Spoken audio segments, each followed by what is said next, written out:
Hey guys, so I saw something completely interesting. Well, we have this Bluebird RE in the scrapyard, which means Bluebird rear engine.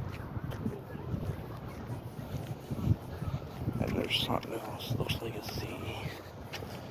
Is it a first gen or was it a second gen, 2009? Yeah, right up there, do you see it? It's a Bluebird RE. Right there, there's a CE. I've not seen one of these in a while. These Bluebird rear engines, and that I've seen.